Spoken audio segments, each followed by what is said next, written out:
Okay, we are live.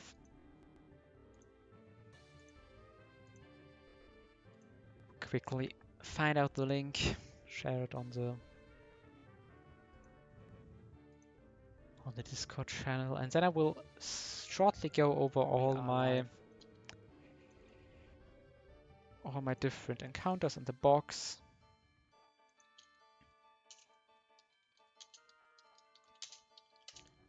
And to gain some time so people have a chance to come in. And then I will go. Then we will send it. Okay.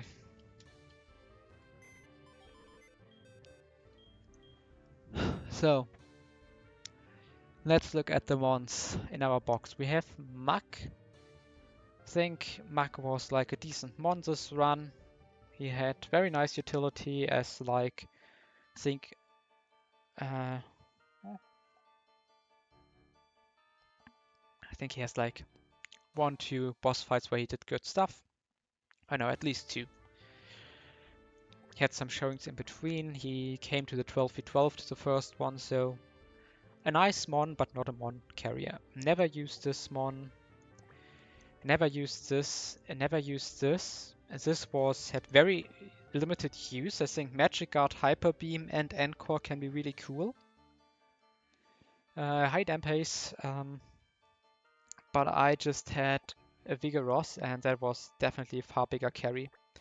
Ledian was huge. Never used the Torterra. Never used the Houndoom because I just got it way too late. Jumpluff was not as good as I had hoped. Versus always hyping it, but it didn't really do too much. Manectric was definitely a goat of the run. Did super much stuff.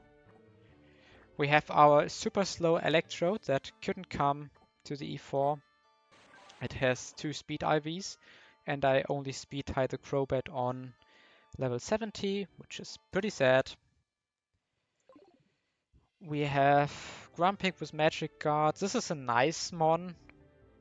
Like level 57, it gets Psycho Boost, and then it comes back as a really powerful mon. Otherwise, it's not my favorite Dark mon. Glaceon was like a complete carry the entire run. Huge during fights like Price, huge during Claire and Lance. He was the damage dealer of both those fights and also had like good fights in between. Golduck, as always, had its moments. It countered all the mons it needed to counter, so like I'm happy with it, but it was not a carry. Also, I think stats were not like super crazy. I couldn't do the roleplay sweep, for example, on Chuck. Politoed, super happy with this guy. Used 1 scale to get Perish Song here. Just really like them Pokemon. And I also didn't have Azu this run, so it was good for like, because it wasn't typing overlap with Azu. Magnezone was Magnet Pull. It enabled our Levitate Probopass because I didn't need to keep the Nose Pass, so I guess this was good value for encounters. And otherwise, it did some stuff from time to time, not a carry, just not having Levitate is pretty big. Steelix probably had his peak against Chuck, but this run had a bunch of really powerful steel types, so yeah, not really needed. Definitely one of my favorite mons. Togekiss did really pretty much nothing. Claydol was actually not bad. The fact that Claydol now learns Grass Knot is like super huge. Definitely like I think every fight where Claydol came, it pretty much clicked Grass Knot into something. Also, of course, it was part of my super hype Giovanni line. We have Nidoking, didn't really do too much. Quagsire was a very late catch and unaware, so didn't really do too much. Absol was super good for sucker punches. Executor did pretty much nothing. Gengar didn't do too much, it's completely cracked, but my Ghost Mons also were really broken this run. Like this plus special attack, and I think nearly every IV stat is over 20. So funny that it actually wasn't really required. Ampharos was like a complete carry in the early game. Like having the Volt Absorb was so important for me. Did super much. Miss Magius was its plus speed minus special attack, was pretty nice. Came to a few fights, especially like during the rocket sessions. This was a super big carry. This Levitate Probopass, completely terrible IVs. I only have high attack and special attack stats. So it wasn't like completely broken. Of course, it still came to its fair share of fights. Flygon, I really like the mon. Got it in before Claire and Lance. I think super happy with this. Definitely want to use this more. Also scaled Sucker Punch on this.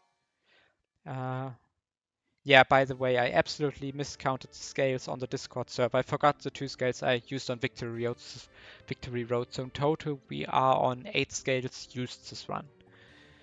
Water Absorb Lantern is completely, like, so powerful, it's crazy. I didn't really realize it before. I never had Water Absorb. I had Volt Absorb and was like, sure, doesn't really matter, but Water Absorb goes super crazy. So many fights where this was like a key role. Also a lot of lagging tail plays. Did I have a plus defense? No, actually I had plus special attack. Yeah. Huge vault switches to get like great pivots was essential in multiple boss fights. Vigoroth completely carried the early game. Anchor into a move that deals less than 25% damage with lack of is like, of course it's somewhat frauding, but in like Whitney and Bugsy split you're always frauding a bit, and Anchor frauding is still pretty powerful. He played major roles against both Whitney and Bugsy. For example, Bugsy, I think you can switch it into Anarist when you bait Aqua Jet, you Anchor it, basically slack off, and win the entire thing for free. If you time it correctly, you can even slack off until you reach the end of Encore line, and then you can even outspeed because you won't go for Aqua Jet after Encore, and you can basically beat Anarist full HP. Of course, it's also not completely safe because you can crit and stuff like that, but it's fine. Manectric was super important for the entire run because it was my only fast Volt Switch mon. I missed everything else besides, of course, like Trode in the late game, but that doesn't count. Getting access to Volt Switch for the leftovers fight and actually forgot to teach it. Not the most beautiful fight, and yeah, Ledian already said that this was broken. Metagross was really solid mon. Plus special attack, minus special. I think it's min special defense. It wasn't like super strong, but it did its job. So let's take a short look at the death box. So we had a pretty bad Merlin fight. I had a terrible plan, and in the end I had to sack Luftdisk. Was absolutely not a planned sack, and I think it could have been even worse. Like I maybe could have even wiped there. Yeah, pretty bad fight. And afterwards we also started streaming. This is the only, or not streaming, but recording the most fights. That's the only off-video death. We sacked Graveler against Bugsy to get like a riskless finish at the fight. We sacked Motor Drive Seeking against Whitney. We misplayed on Eugene losing Weezing. We had a very, very difficult wake because my electric types were not strong enough to take Gyarados. So we basically Volt switched into Lanoon, and he survived Gyarados attack. He would have been dead to a crit, which I think would have been fine. And then we actually also dodged Sucker Punch from Toxic Rogue and chained that one before we went down to the Scissor, I think. Yeah, really, really weak mon. Didn't matter to Sexus. Gyarados was lost in the 12v12. But as you can see, it was edged. It switched in, immediately died. But I was ready for it to die. That's why I had edged it. Then these two were deaths during the prize fight. This one was tagged. I did the Karate King directly before Claire and Lance. And then hatched this mon, Inner Focus, Hitmonchan, turn 1 of Claire and Lance fight. I sacked it to get chip on Latios. Absolutely worth it because afterwards the entire fight was free. Soulwalk was lost in a miscalculated fight for the life orb, which is definitely one of the fights I never do very good at. Gliscor was lost in the 12v12 at the Victory Road, and these 3 mons all over-leveled during the 12v12, but they are technically not dead. I still put them here because I won't do post-game, so over-leveling in E4 split basically is dying. We sacked Sunflora to Cynthia, we sacked Parasect to Cynthia, Effect Spore never did really anything the run. We sacked Dugong to Cynthia, and we sacked Zangoose in the Leftovers fight. So basically all of these mons are pretty bad. You have to imagine, this Spearow was so bad, it's plus attack, you think like, oh, it has insane Sucker Punch value. Yeah, it's 0 attack IVs, and it's minus speed, and its IVs were so bad that it actually didn't outspeed Mamoswine on 51 in the prize fight. It still did really good in that fight, so overall I think Gyarados was the only bad sack, because it's also plus speed minus special attack. It was a really good Gyarados, but yeah, I always take being alive after the 12v12. This one was, I don't know, wait, now I can't check the beast, no longer have him in the calc, but this has like a crazy special defense stat. If people ever check out the Morty fight of this run, it's crazy how much I had to pre-damage this to be in Aura Sphere range after Earth Power. It was like 90 HP off of like 120 or something like that. Yeah. Modest Hypercutter Kingler. It's lost the ability, terrible IVs. Still a mon that came to a lot of very important fights. And Gastrodon, like, I had a lot of water absorbs this one, so not a big problem. So let's look at the team one last time. We are bringing Crobat, Inner Focus, XP Share, U-Turn, Haze, Aerial Ace, Aura Sphere. We are bringing a Mantine. This is Max Attack Mantine. It's actually a really bad mount for the E4. Felt a little bit like... it feels a little bit like a 5+1. Because basically Mantine is not doing much this entire E4. We have plus defense minus attack Slowbro, Shell Armor, crazy IVs, this can do some crazy stuff. And we have also plus defense minus attack, Battle Armor, Aggron, who also has nearly GMO IVs. I think this thing will do some stuff you probably don't expect any Aggron to ever do. But yeah, we will see it when it comes to that. We have our plus speed minus special defense Typhlosion, Flash Fire. This is not GMO, but it's a really good one. And we have plus attack Rocket, Marowak. So all of these mons have, like, probably Mantine is the only one with like a bad nature IV combination. And afterwards it's probably Typhlosion having the worst IVs maybe. Maybe not. It's hard to say. Like Marowak has like 21 attack plus attack. It's also pretty crazy.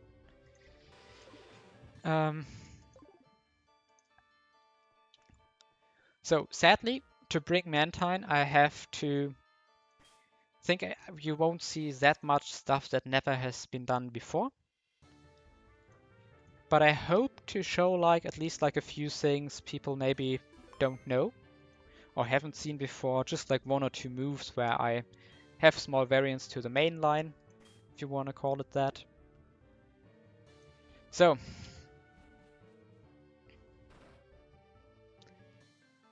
now there's no going back. I'm so nervous. Yeah, we PP max, by the way, rest, protect, and slack off. So as one might expect from these decisions, we will see a lot of stalling this E4.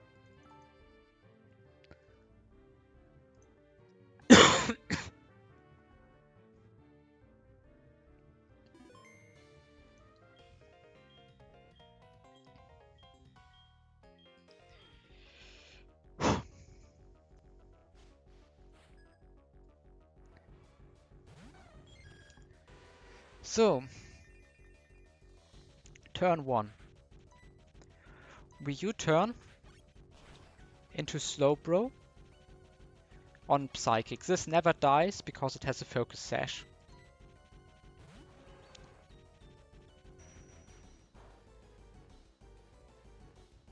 Yeah, it gets rest by TM, which is only accessible before the last 5 or so fights.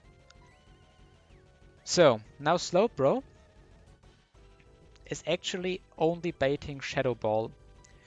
And our Crobat takes a Shadow Ball crit, so we can switch back into Crobat.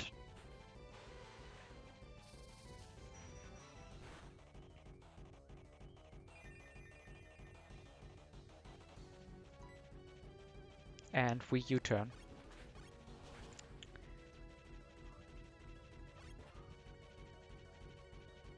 Into Typhlosion.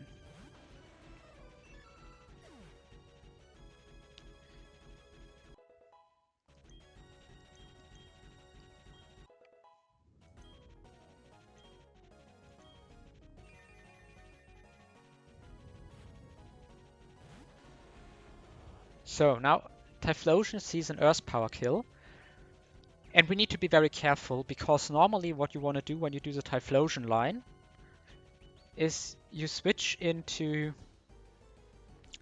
Espeon after a U-turn or something like that into Heat Wave. Then you get Flash Fire and you basically kill everything. Here the thing is that we don't even kill this thing with Earth Power.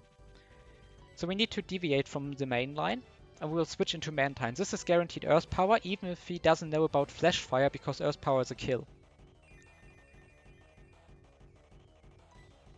And we can Aerial Ace here. And Aerial Ace never triggers Switch AI because only Absol resists it and he doesn't have a super effective move against me. And now even after Flamethrower crit, Mantine is actually, this is crazy, it's a Watermon, but in the Sun, Typhlosion still sees highest damage Flamethrower on me. So we can switch back into Typhlosion. And if AI doesn't see Sun damage, then I'm completely screwed. But I'm very sure it does.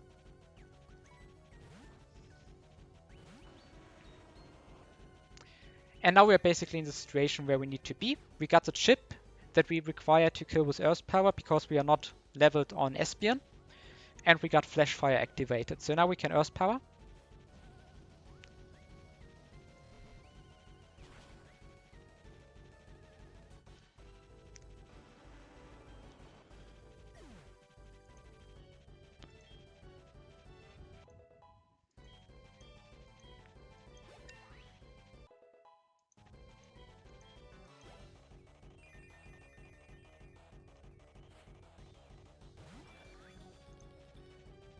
And with Flash Fire in the Sun on level 70, I will confirm it while doing it one more time. We kill Porygon with Flamethrower.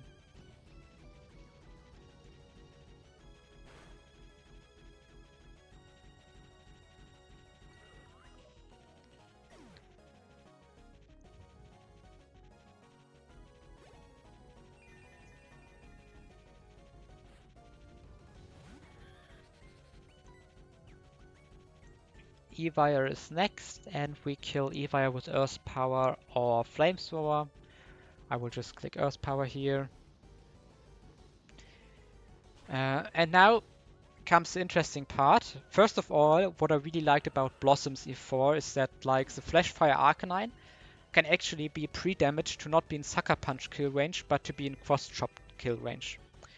Typhlosion doesn't have that luxury. So normally if you're GMO, you just don't care, because on GMO Typhlosion, Sucker Punch crit is not killing you. But we are not GMO. So that means we are looking at a stall angle here.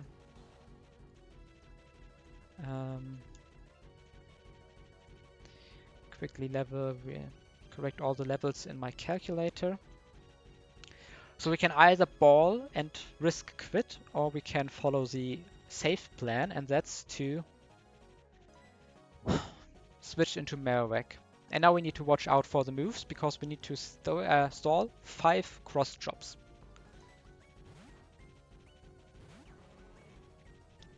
That's the Sucker Punch. Now this is always then Headbutt, and we will go into our Aggron.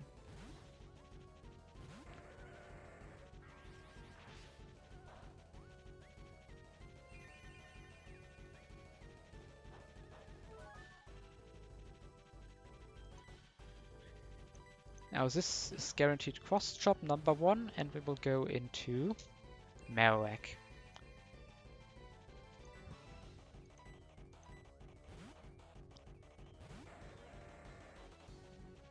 That's another Sucker Punch.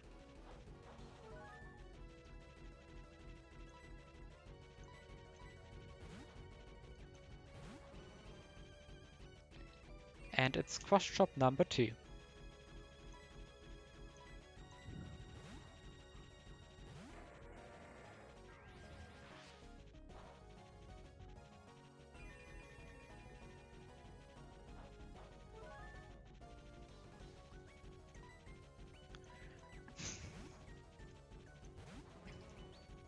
Cross chop number 3.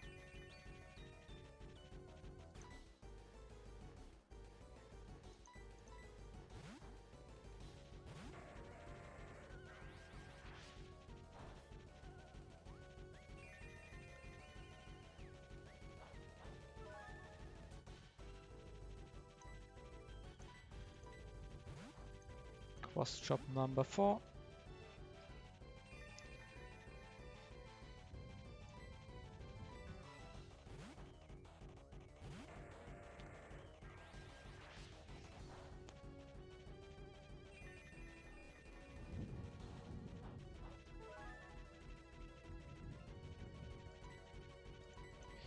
This should be cross chop number 5.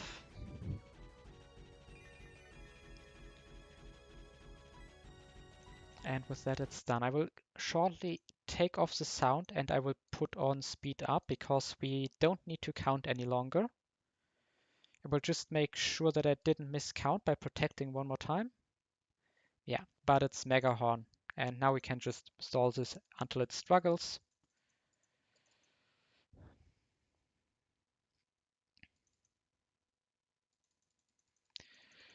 Protect from time to time.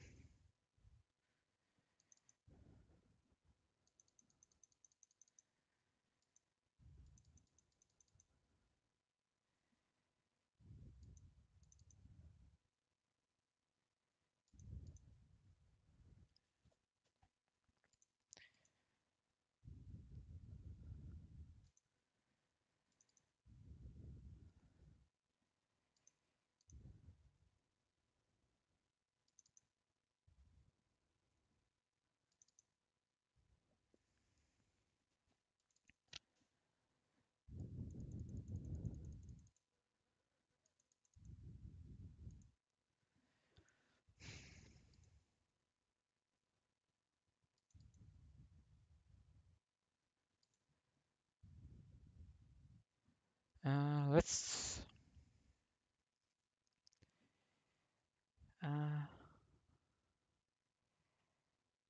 pre-sleep is actually not bad.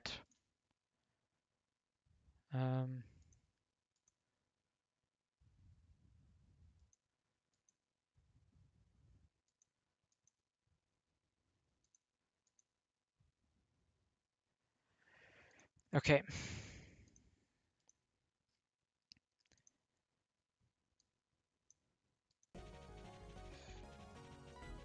Okay, we just went into rest.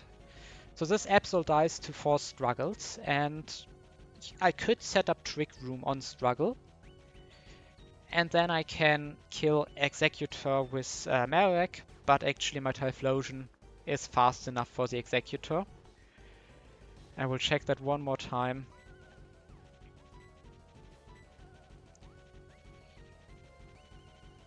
Yeah. So, in that case, it doesn't matter in my opinion, but we can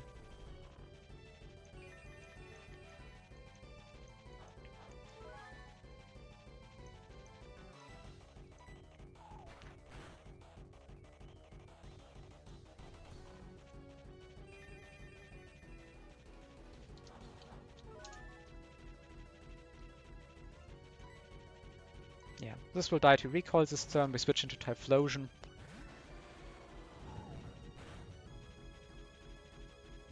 Of course, he gets the only chance he had to get a critical hit. He got it. But it's fine, obviously.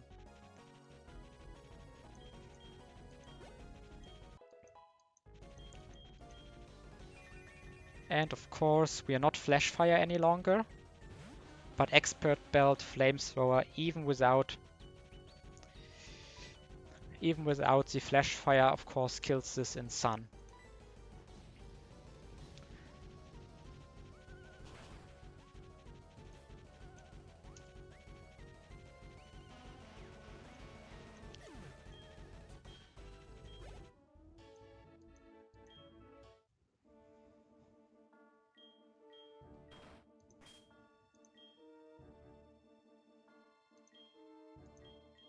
Okay, let's heal everyone up.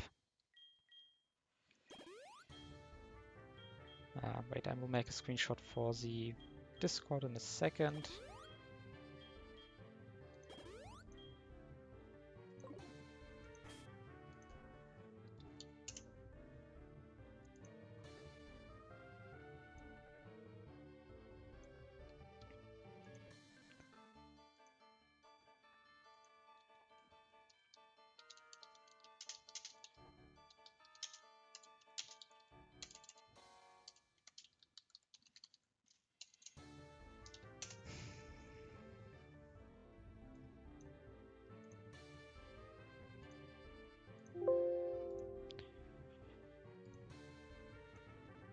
We don't need to do any pre-damage here.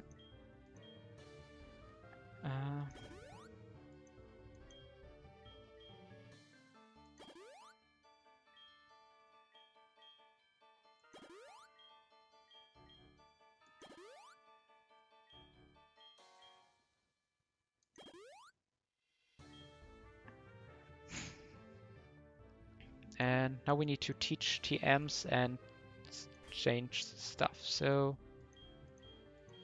let's just take everything.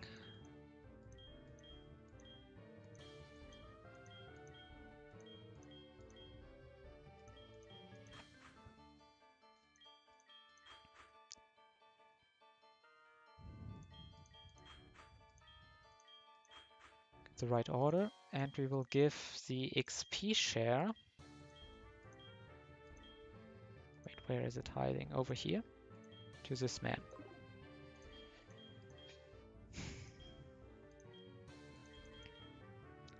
Leftovers on Mantine.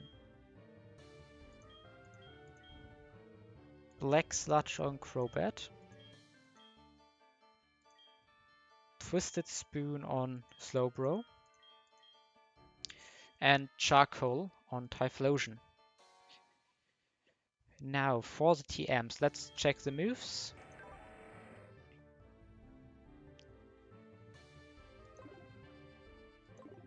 Yeah, we can just, if I missed something, we can teach Rock Slide over Drain Punch.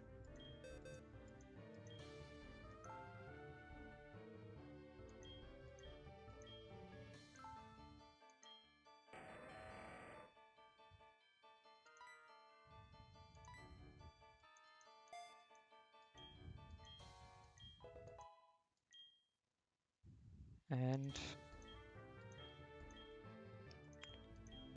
there's actually some really cool tech. I think not a lot of mons are able to do this, but Mantine learns Rest and Roost and Aqua Wing. Infinite Recovery.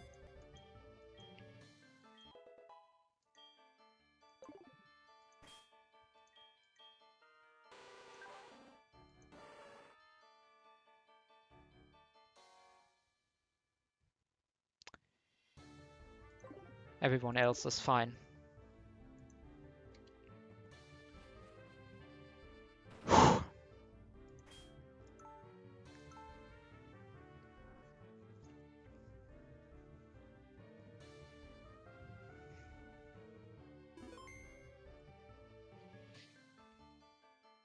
Let's go, Koga.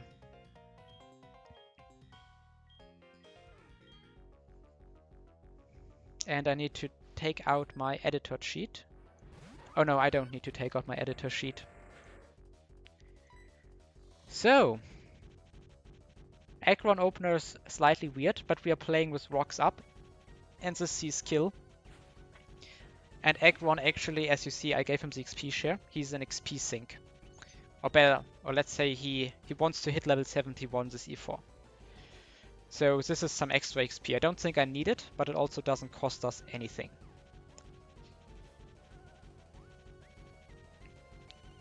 Oh shit. Is that a problem?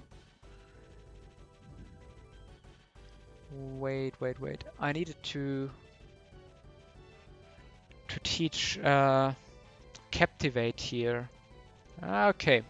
That's not great, but we might be fine anyways, because... Man, I always miss one of these moves.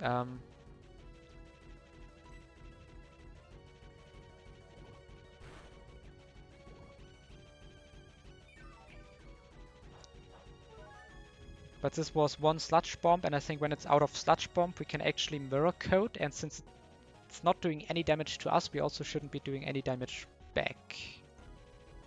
Let's look at this Mirror Coat. I always forget one move to teach.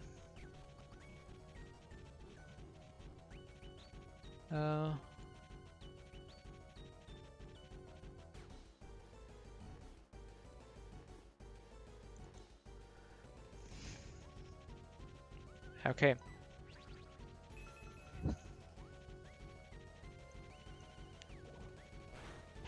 Second Sludge Bomb.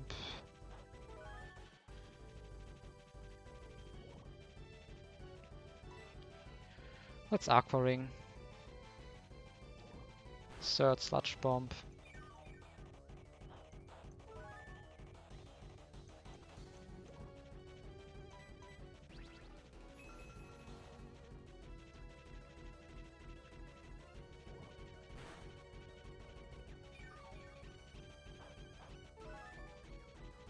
I think that was Sludge Bomb number 5.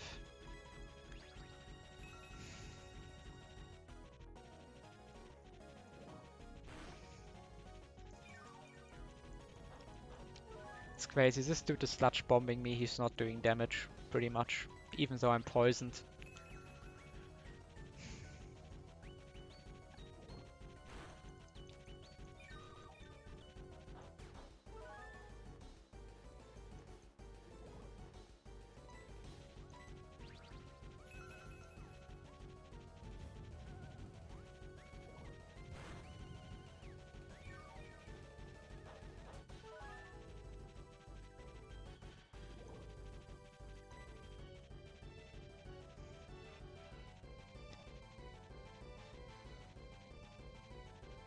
I used 8 moves, so he also used 7 Sludge Bombers yet.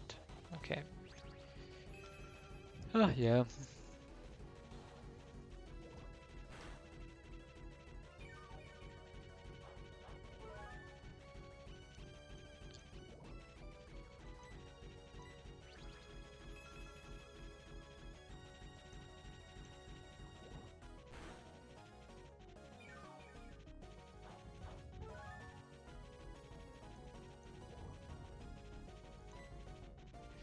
So, if...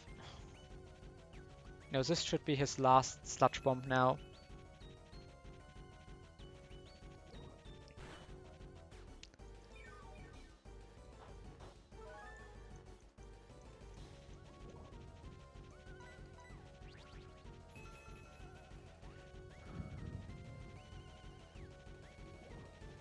Yeah.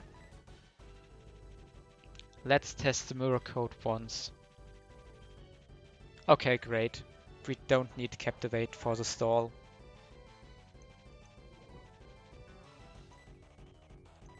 Yeah, let's rest up to get rid of poison.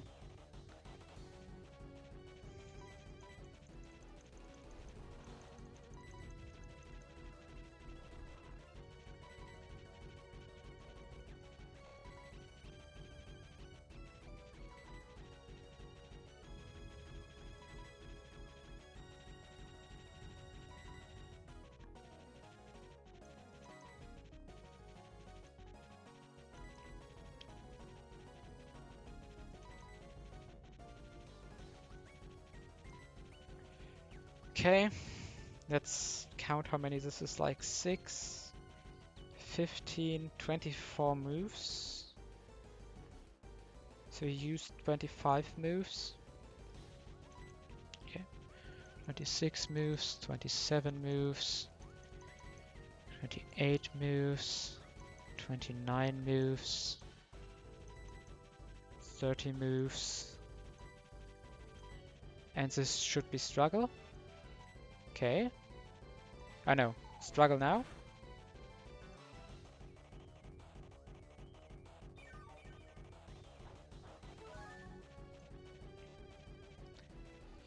Okay, and now comes the part where we need to think again.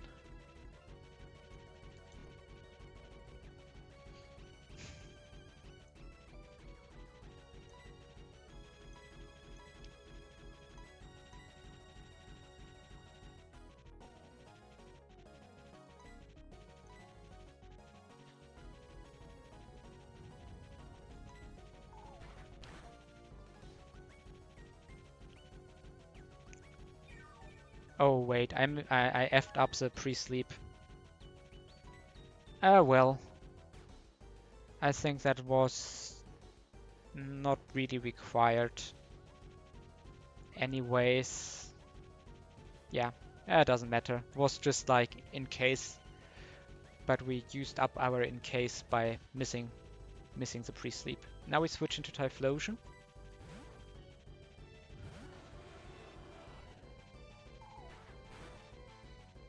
Okay.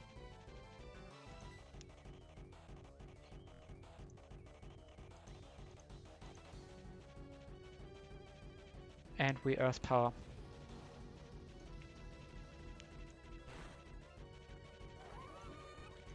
And now it should be Drapion in phase 1 Switch AI, seeing super effective move.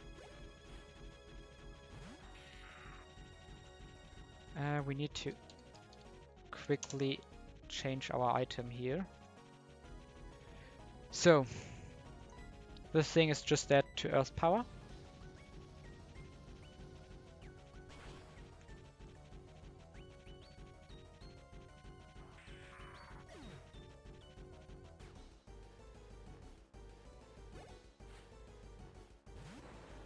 Fortress comes in, phase 2 Switch AI, explosion seeing highest damage. This is not damage overflow. And even if it holds Ochre Berry, but that doesn't matter. I am holding the charcoal, and even without charcoal, we just demolish this.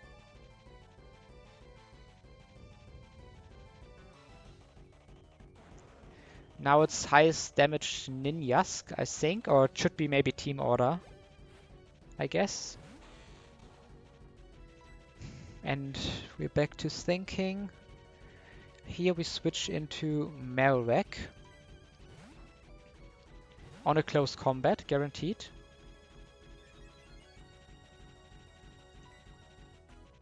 And now we switch into Crobat. And this might not have been necessary. But if I missed something in the AI, there was like a very, very fictional risk here against this Ninjask that could be avoided by making this switch order. Now we haste. This is second double team.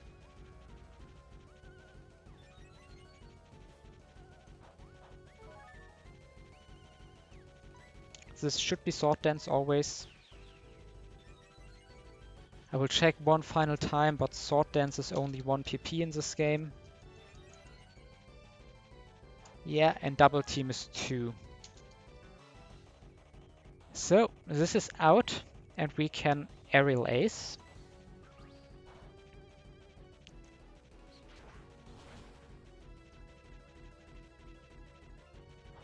Of course, Focus Sash, it holds on.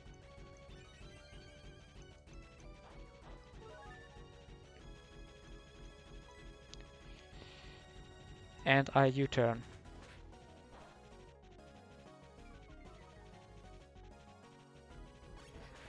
I knew about the Sword Dance, and double team over any attack, but I think it also never clicks close combat after I trigger the sash with my first aerial ace, because basically I cannot survive 3 close combat crits after rock damage. But when I looked into the calcs later, I realized that I think if Ninjas is at 1 HP, it never even clicks close combat, and I'm not dead to close combat and crit into close combat crit into X scissor crit after I get some haste recovery. So yeah, this is that, so we switch into Typhlosion.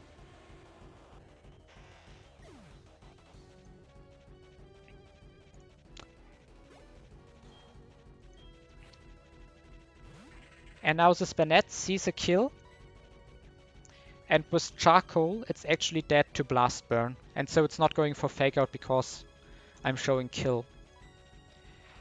And even if I get Struggle Crit by Gastrodon, we survive on 16 HP after rock damage, so of course I didn't crit, so we have some more HP.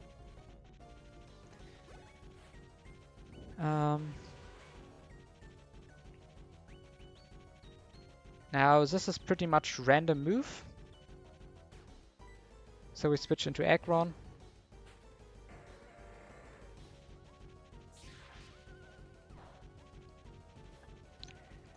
Okay, and now we do a slight steer here.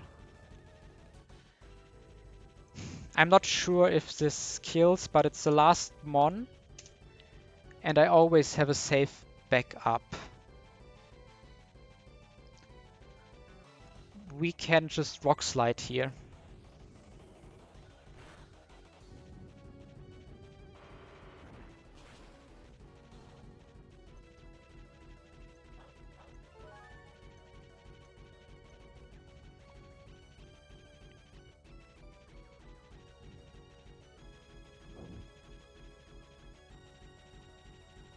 But yeah, rolls are too high. I'm risking stuff. If I get like Heat Wave burned here, that's really bad. So we switch into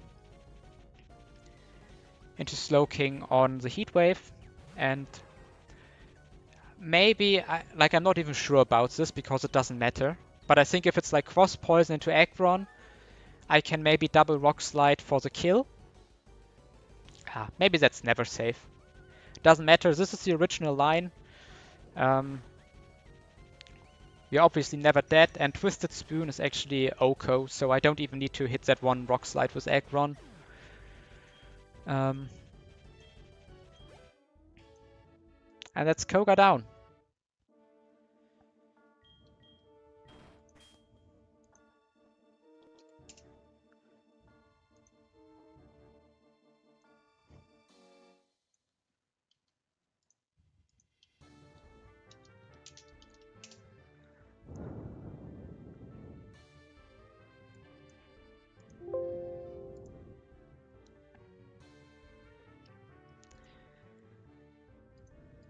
Yeah, I saw your Discord message, Intercom. It's true. I'm a Typhlosion abuser, but I would also consider myself a noob. So I have the right to make these moves since I'm a noob.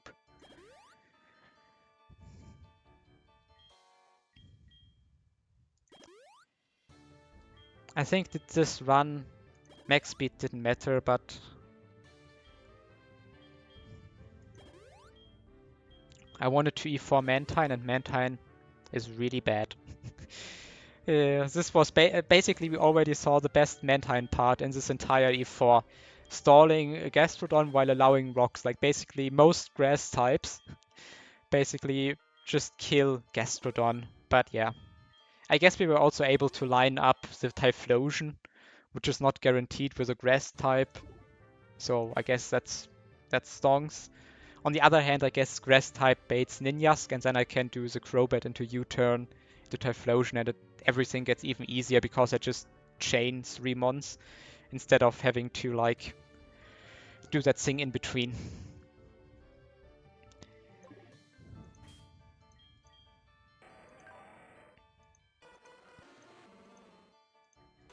Okay. Most important thing here is we need Drain Punch. Yeah. Crobat Typhlosion, like, I mean, This is a really correct e4, and honestly, it's very similar to your 0 IV e4, which was a little bit sad. But I guess, yeah, that's just the consequence. Like I tried to look at tried to look at other teams and was like, maybe I can bring Mantine with a different combo of mons. And yeah, didn't work out. Basically, the things I do, I have to do them to be safe, or as safe as possible. So, we go Expert Belt Typhlosion here. We go Citrus Berry on Mantine.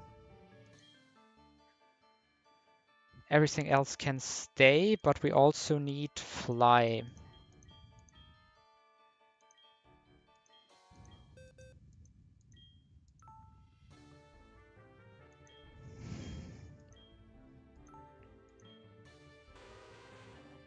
And we teach it over Haze.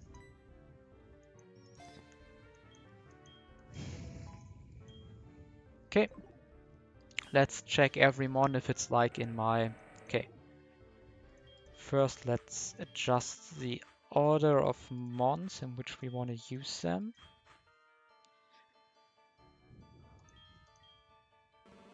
So, Thick Club, Shadow Sneak, Boomerangs, Shadow Punch, Shadow Force, Marowak, Typhlosion, Expert Belt, Black Sludge Crobat, it knows Fly and it knows U-Turn, Protect, Captivate, Drain Punch, Rest XP, Share, Aggron, Leperberry Brokey, and yeah.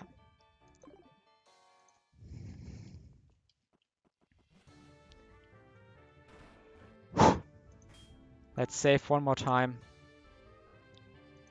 I need to pull out the counting sheet because we are straight up stealing Intercom's strategy. And we are completely demolishing this with Marowak plus Typhlosion.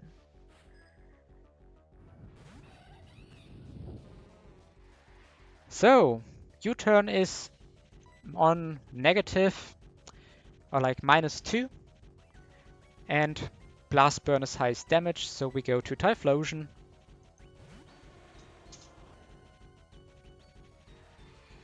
Everything is negative besides close combat here.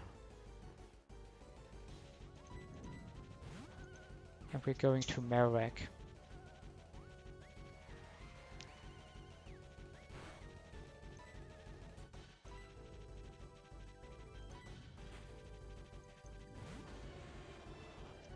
Second Blast Burn.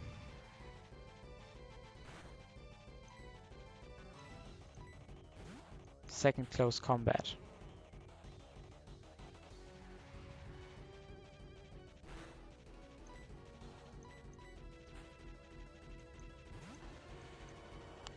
Third Blast Burn.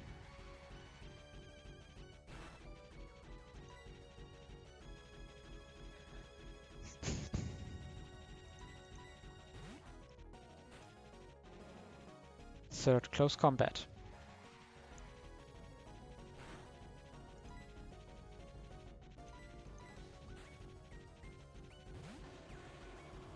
Blast Burn number 4.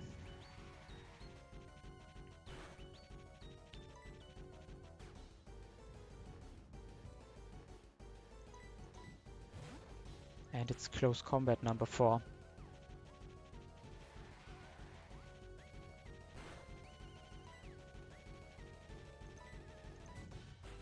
Final Blast Burn.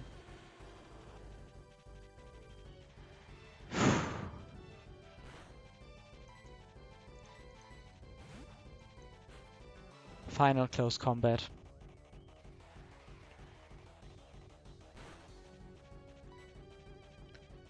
We Shadow Force.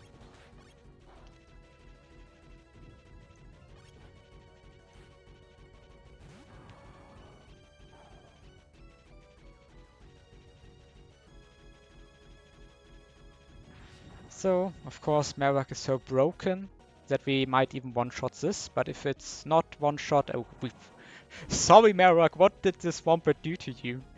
Did you really have to crit that? But we, of course, have Shadow Sneak to make the kill. So, this is guaranteed Leaf Blade. And we can switch into Crobat. Yeah, probably I will have to go to jail for a while after stealing this. But it's such a genius line. And now here, Intercom, I know in your 0 IV run, you did like U-turn stuff into Aggron, switch back. But I was like, this is too difficult for me because I have to count and I hate counting. So we just fly kill this.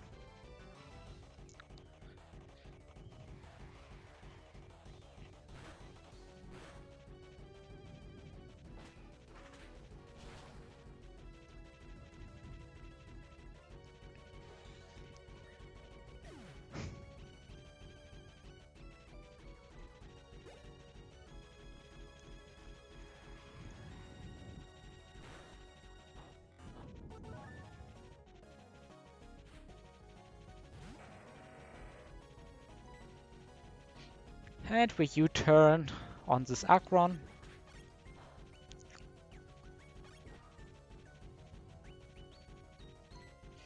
Into Aggron. Okay, guys, and this is it. If you ever asked yourself, how broken can an Aggron be? It can hold an XP share and still do this. We Drain Punch.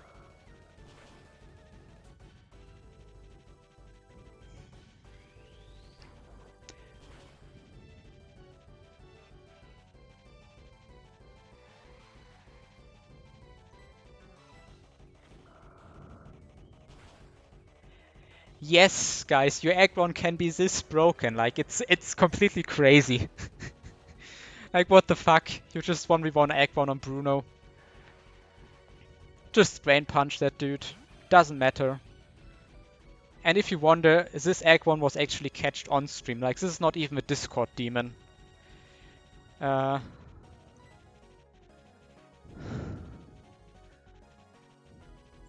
So, okay, let's calm down a bit. This can only be Thunder Punch and we can switch back into Marowak.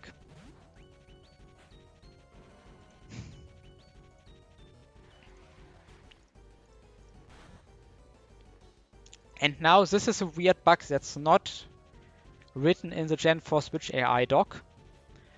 But Kayla and Indigo's E4 confirmed it. Because Machamp is double immune against me, this will actually be Flygon, even though Machamp sees phase 1 Shadow Punch. That's ignored due to being double immune. And instead it's phase 2 Draco Meteor. And we Shadow Force. And if AJ changed the AI, I would have maybe lost my mind, but he didn't.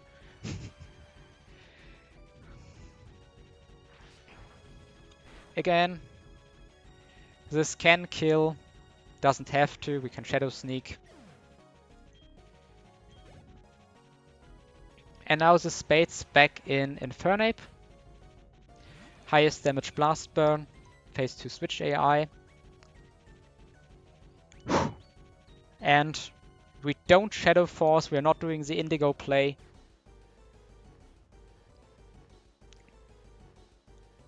We Boomerang.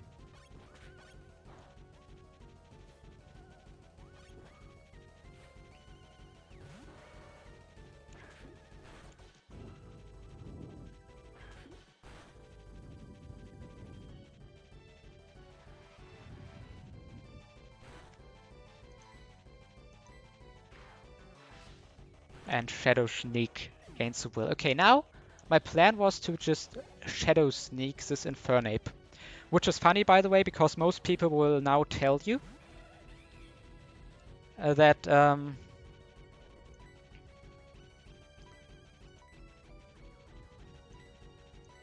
some people might tell you that this is already dead, but since we baited Aggron earlier, this actually won't U-turn into Aggron any longer, obviously. And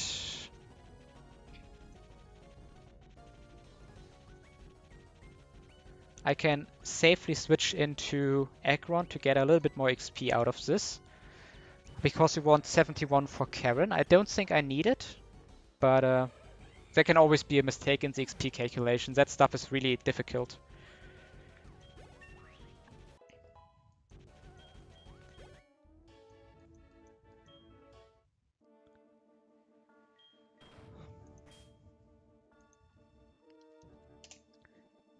It's funny about this run is my Slowbro is actually insanely broken, but Aggron is also so broken that I don't even need Slowbro.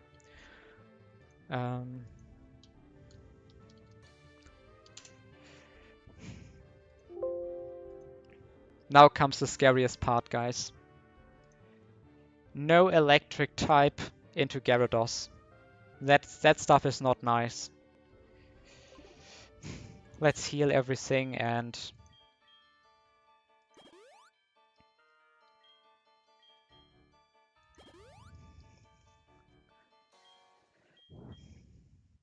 showcase the Karen line.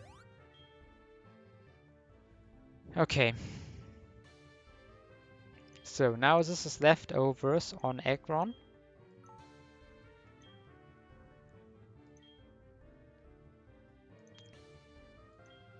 This is Flame Orb on Slowbro. I guess I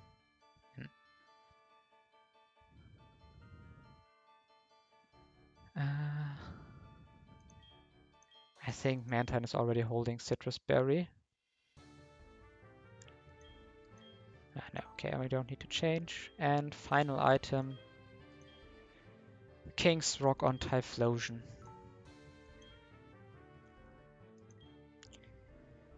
And now we need some TMs.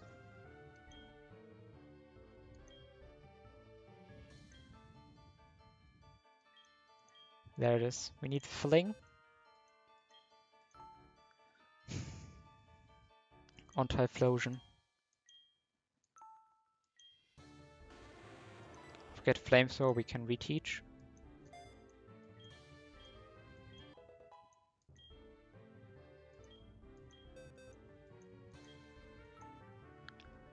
We need Fling on Slowbro. We'll forget Psychic.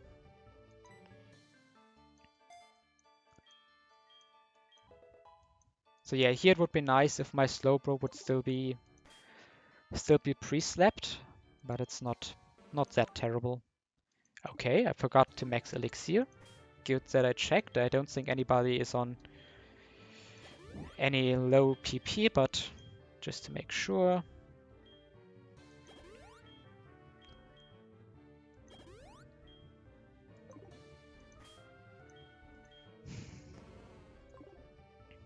Let's quickly get the correct order.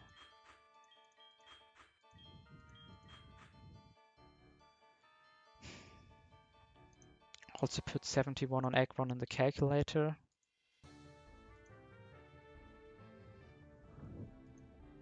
My Ampharos is actually not that bad.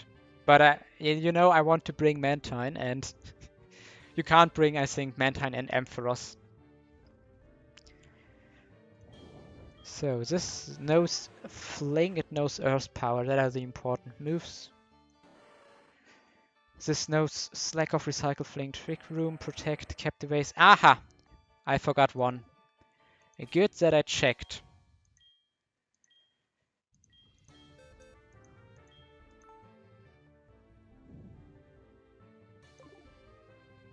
No. Thunder Wave is the open one.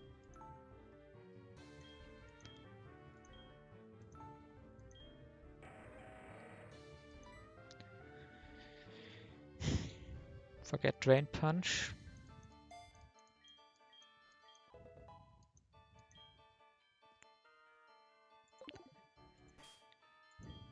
So now Aggron has the correct set.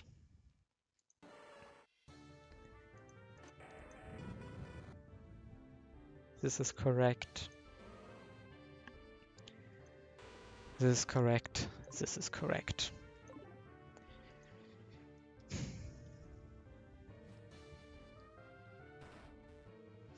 Let's save one more time.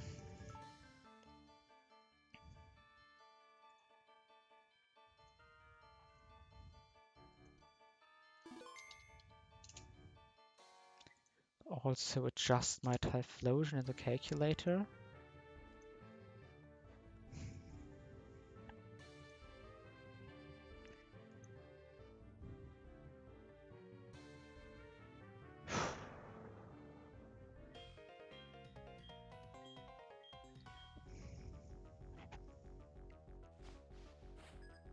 It's time.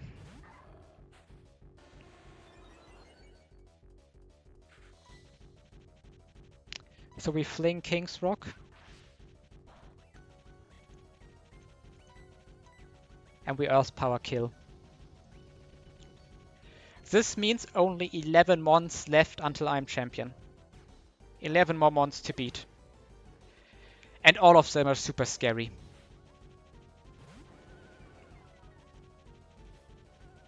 So, this only sees Aqua Tail kill on me. And on that, I can switch into Slowbro.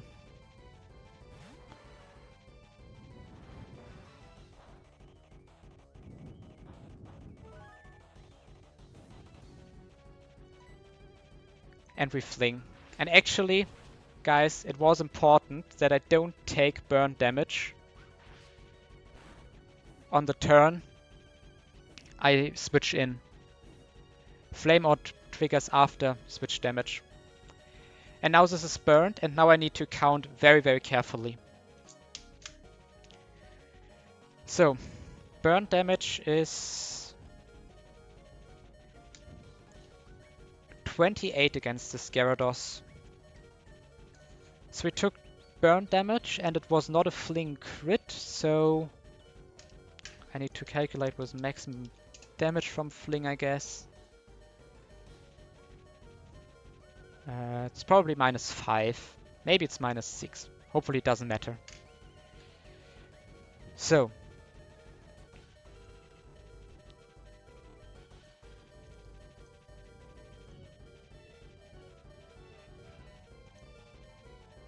So this sees Brave Bird and Power Whip kill. So, time to switch into Aggron.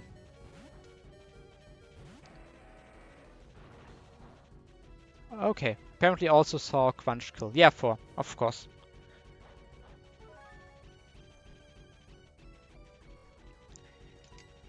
And now, this can only be Aqua Tail, so we switch into Mantine.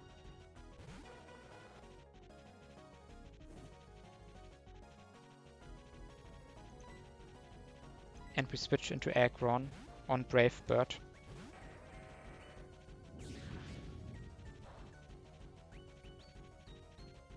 Now this should be below half HP.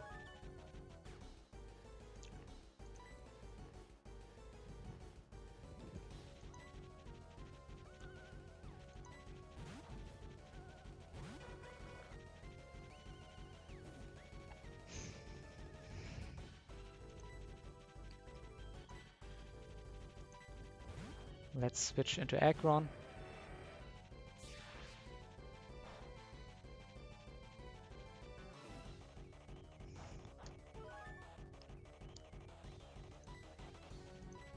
And we switch into Mantine.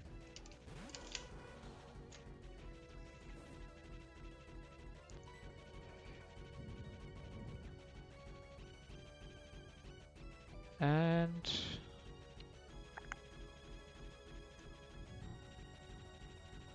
now we roost on the Brave Bird.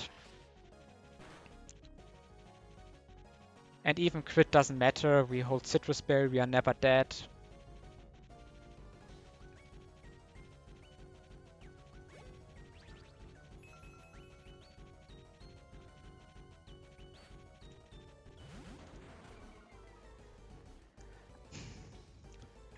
And from full HP, this sees a Stone Edge kill, so we switch into Aggron.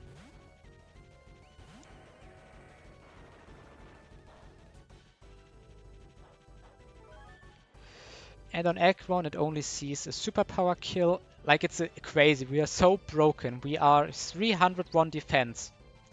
And this still kills us with superpower. So we switch into Marowak. And we'll look into the smart sheet before I miss something. Yeah.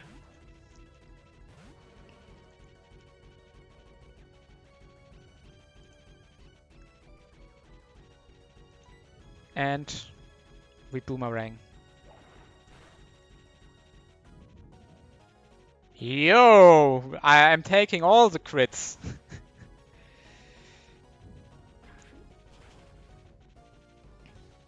Yeah, this could have Dragon Danced.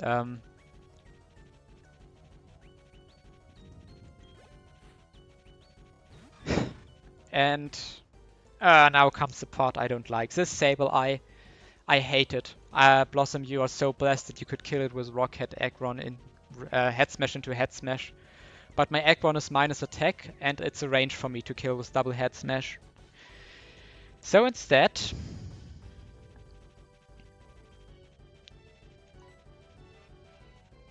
we do what every Aggron believer does.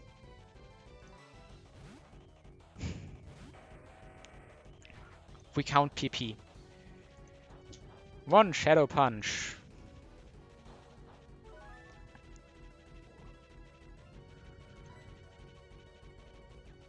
Protect. One knockoff. Captivate. Second knockoff. Maybe I should have tried to double protect here. Honestly, that would have been better. But doesn't matter now. Ah, no. No, it's better to block an attack.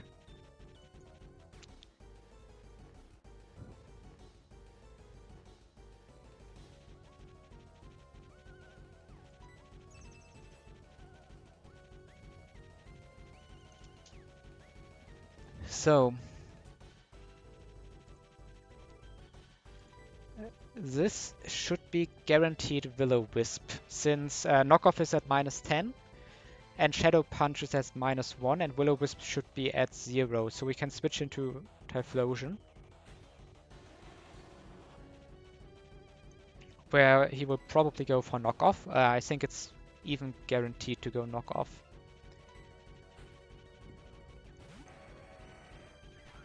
Oh no.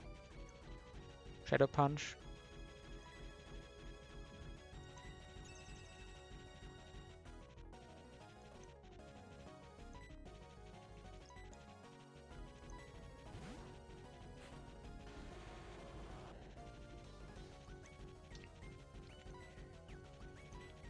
I don't think I need the switches to Typhlosion, but it's just slightly safer, and that's why I do it. Third Shadow Punch.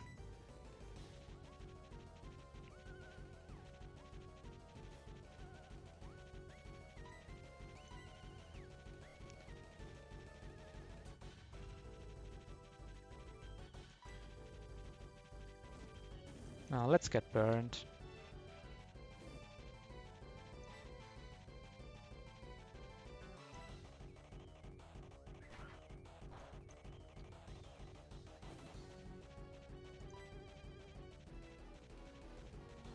Let's just rest.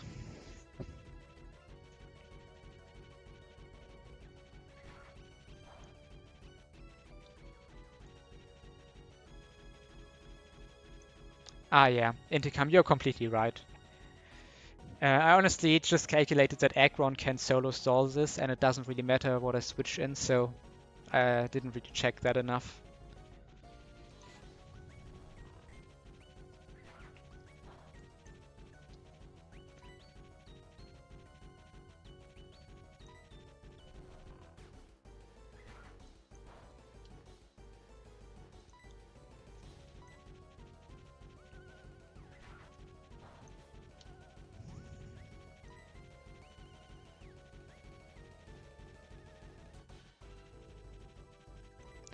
Let's do one more Typhlosion switch.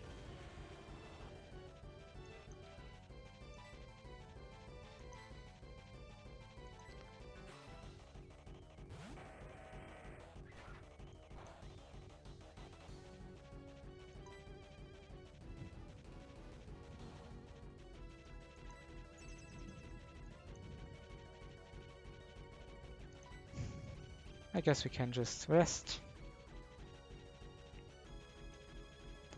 And Will-O-Wisp 8.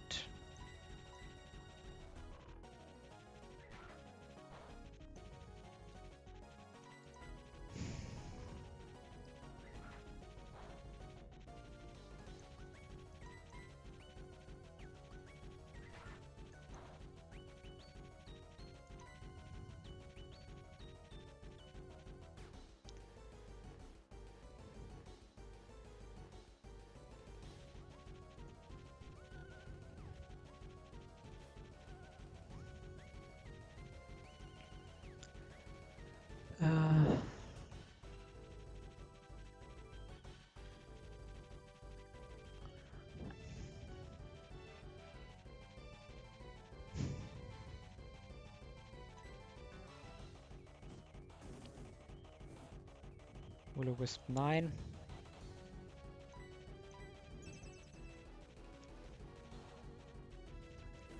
Shadow Punch 13.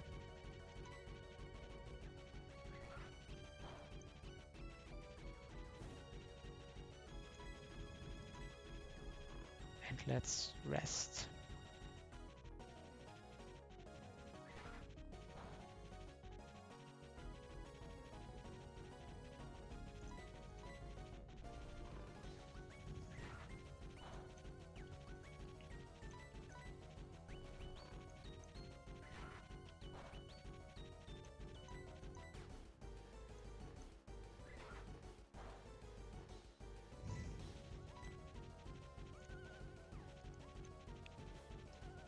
Will-O-Wisp number 10 missed,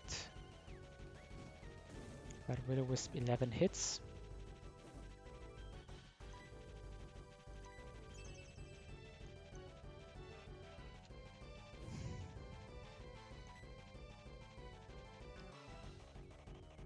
Let's just rest here.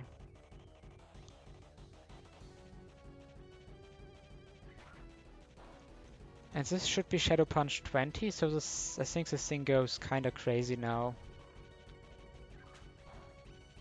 Yeah, knockoff 3. Is it consistent knockoff? I'm not sure. It doesn't matter for the line.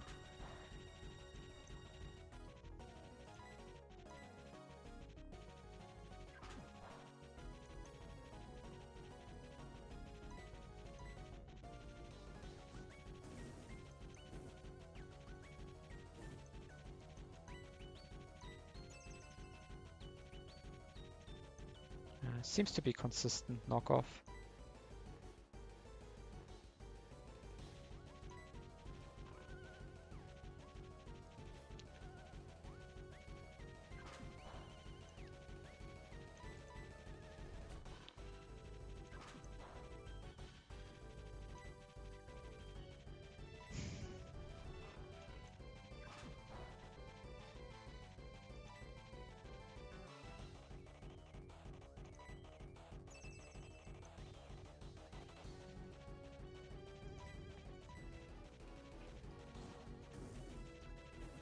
Will-O-Wisp 13.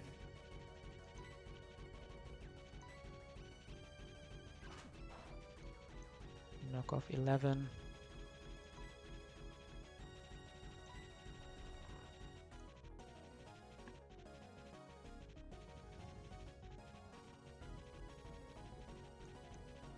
Will-O-Wisp 14.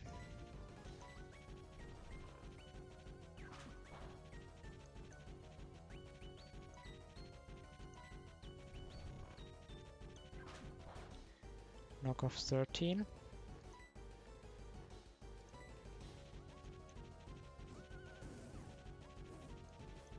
Will-O-Wisp 15.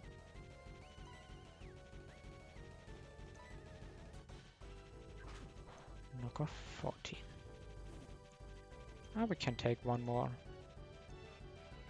Knockoff 15.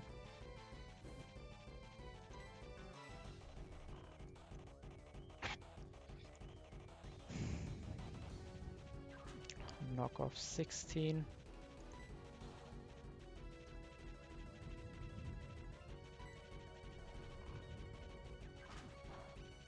Knockoff 17.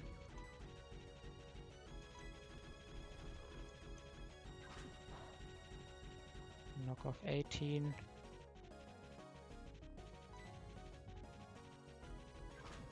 Knock off 19. This should be knock off number 20. So now it should be recover. Yeah. Okay. Let's look into my notes, what they say, how to continue. So I need to finish this on Typhlosion or on Aggron.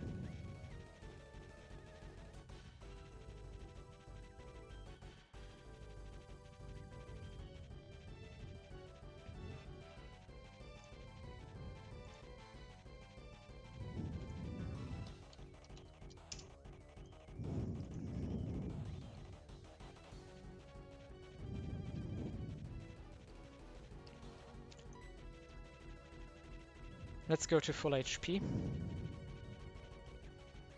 with Aggron. Wait, that was recover number 2. Recover number 3. Recover number 4. Switch into Typhlosion. Recover number 5.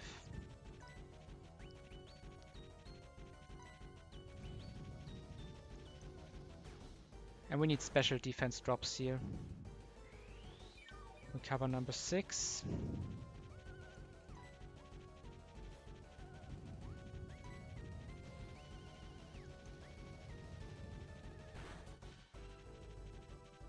Recover number 7.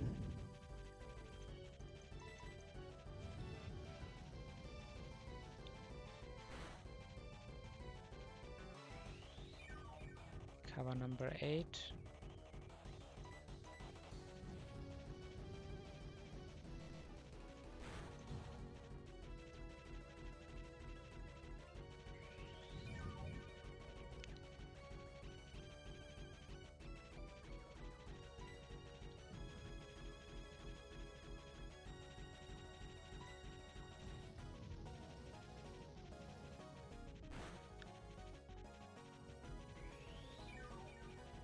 Recover number 10.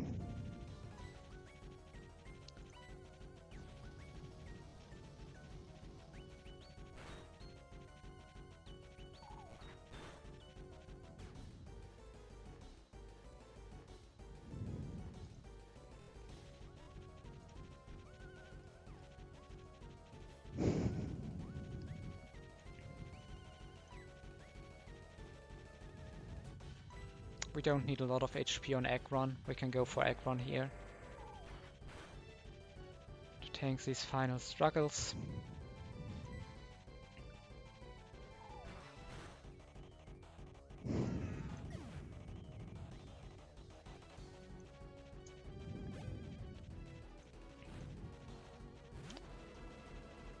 So Ursaring comes in and we switch into Crobat. This is Earthquake. And now it's burned.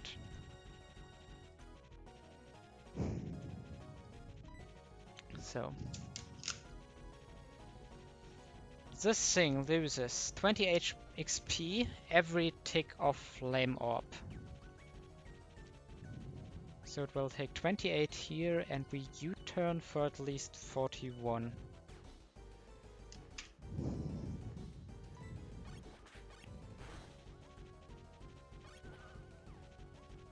This can only be Facade or Crunch. And we switch into Aggron.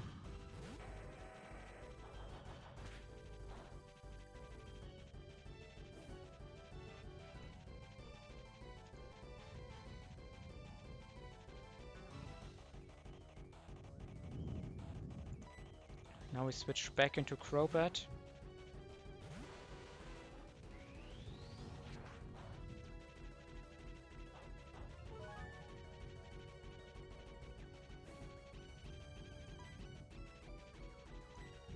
We U-turn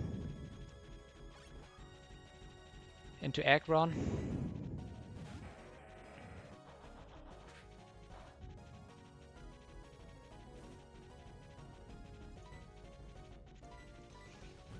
we switch into Crobat.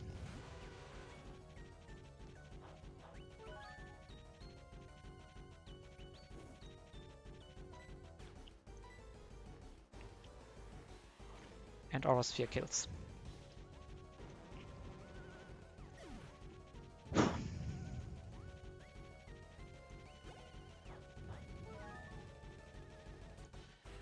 Okay, guys.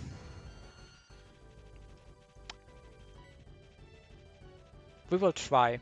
We will try to aerial ace this once. But this might be a stall. I was unsure like if like all the cross chops crit. Can become a bit spicy.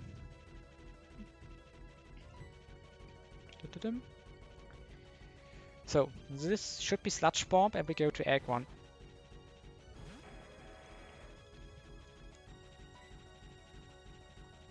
Yeah. And basically we didn't dodge the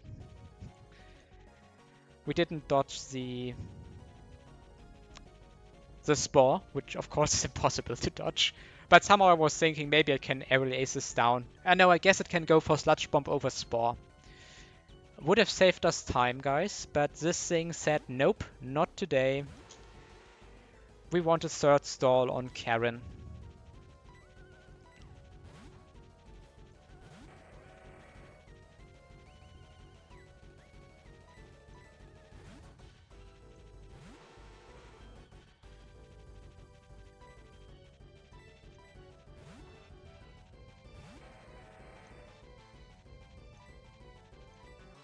At least this stall is not as long as a Sable Eye stall.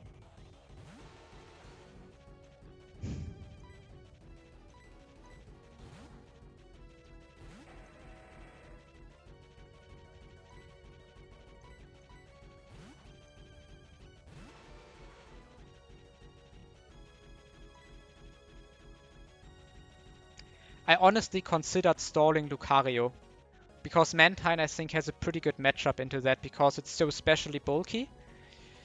And it can maybe take some flash cannons and then always baits Volt Switch or something like that. I was considering it.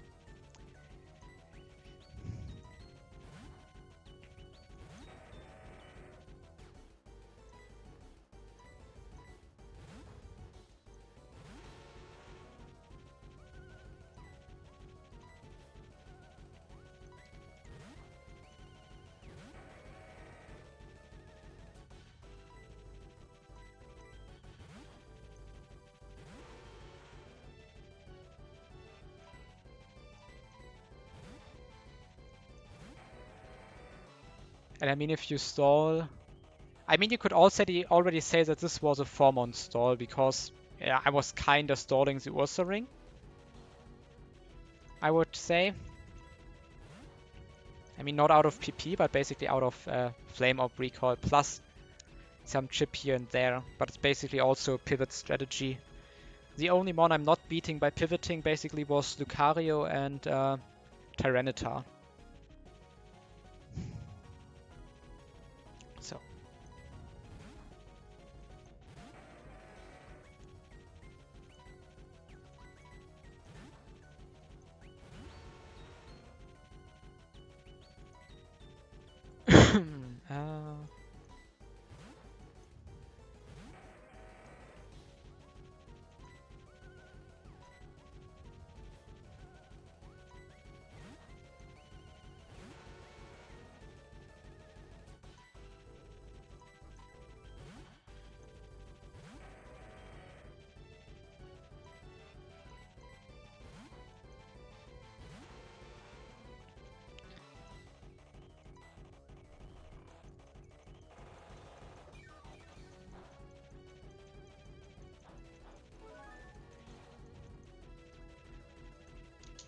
I think at this point it's just one. Maybe we even kill here. Yeah, very, very nice.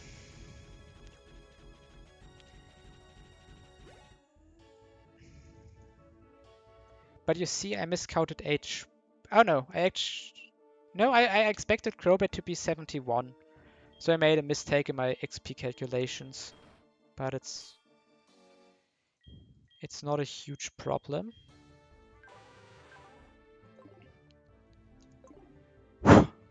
Okay, I need an after Karen screenshot.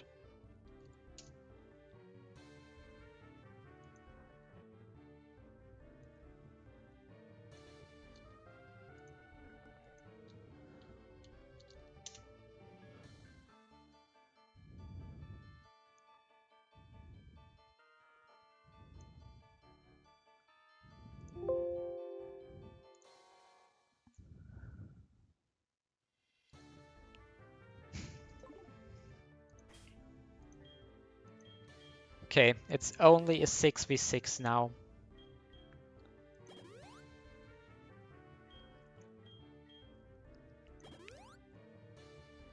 It finally has become a fair battle.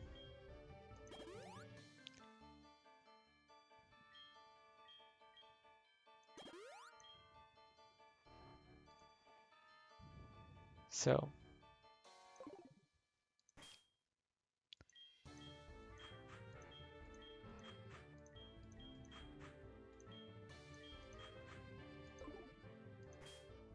let's do the items.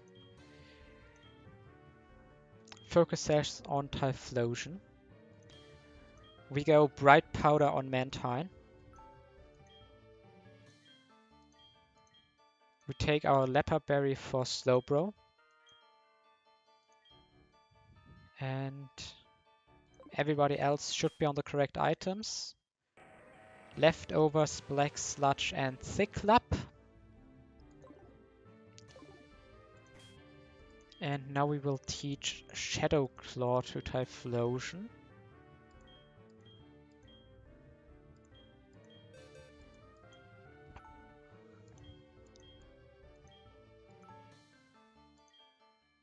Over Fling.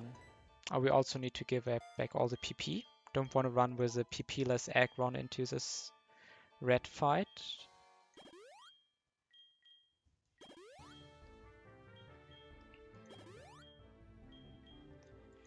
Oh guys, it's nearly 31 degrees Celsius in my room. It's so hot. But we need to concentrate for a bit longer. It's nearly done. Okay. Moveset is correct.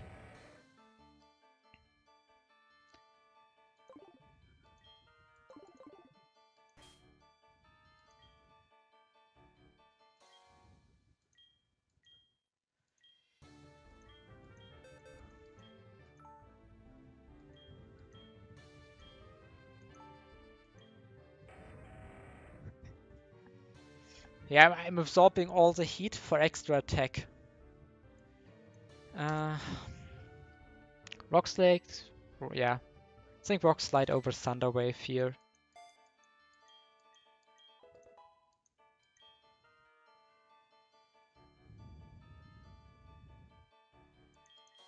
It's also Surf over Fling.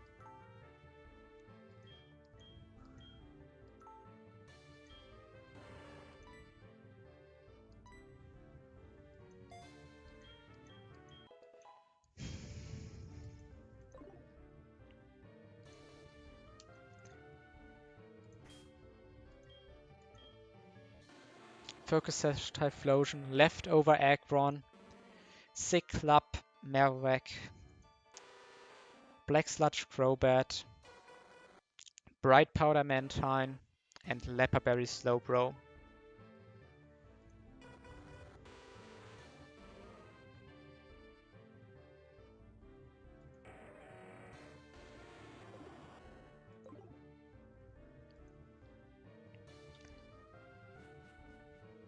Alright, I think we walk up some steps, right? So let's save here.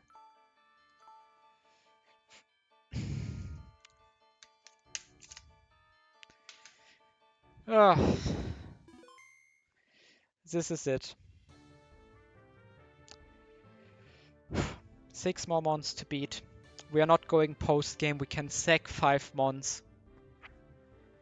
5 mons to sack to beat red.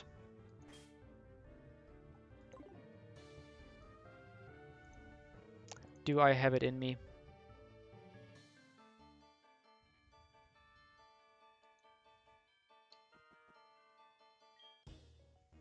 I think I do.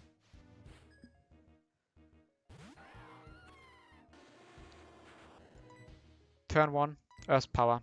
We are baiting kill. This is never Stealth Rocks.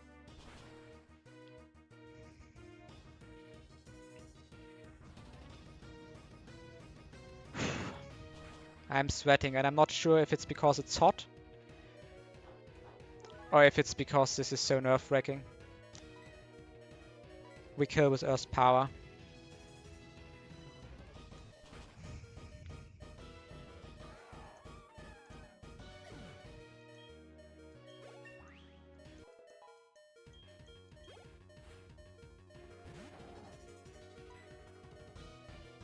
And we Shadow Claw.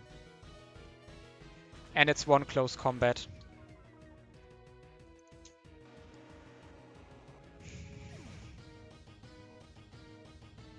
Yeah, I'm also in Germany, bro.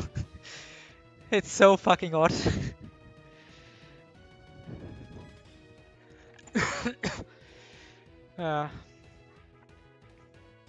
We go into Aggron.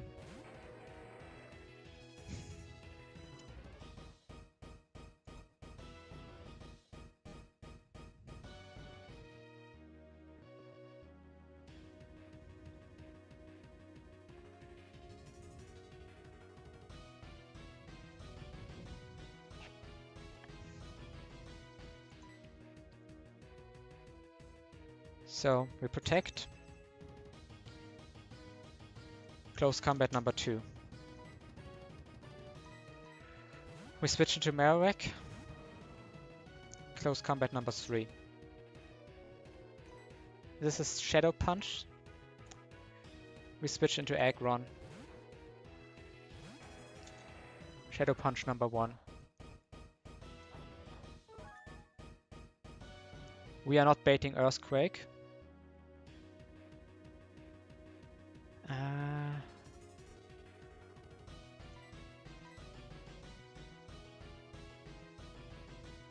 But I still go Marowak. Close combat number 4. Switch back into Aggron on Shadow Punch number 2.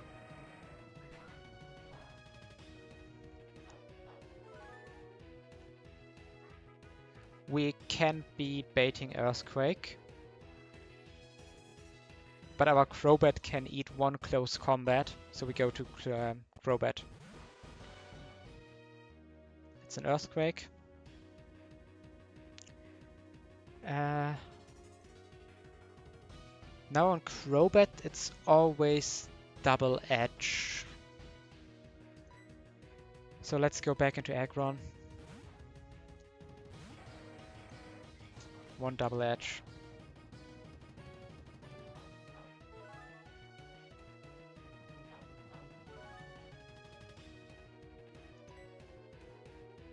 Yeah, we can protect for free here. Let's see if he uses his last close combat. Yeah.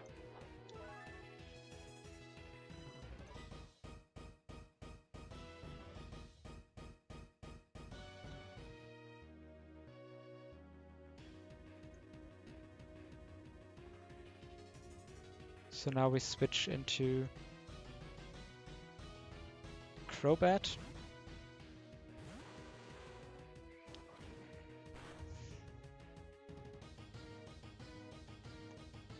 I'm stupid.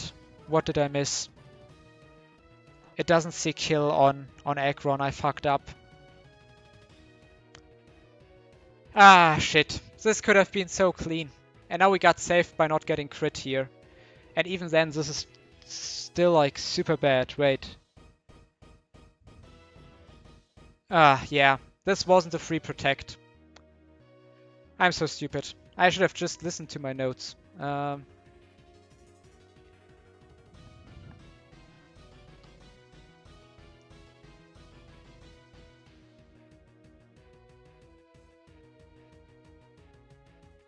Yeah, absolutely random move. I was feeling like someone is like, something was wrong. Okay, that's 3 double edges.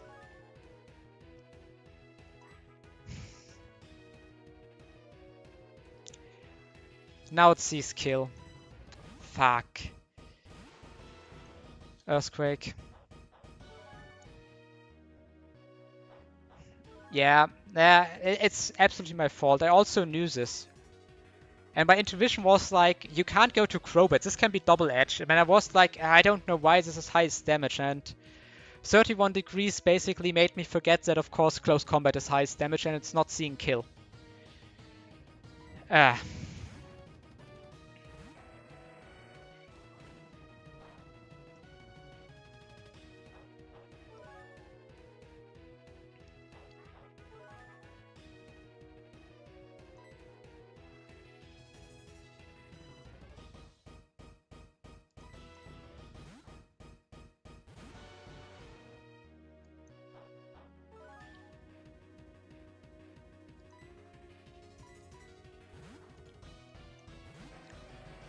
Man.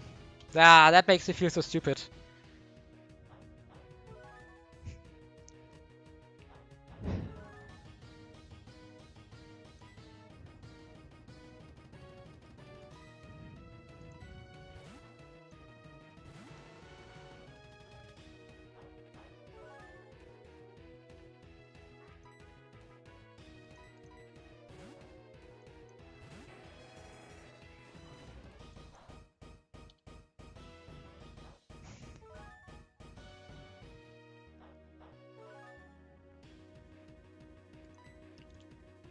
I'm pretty sure this was a riskless E4, and I think this misplay might introduce some risk.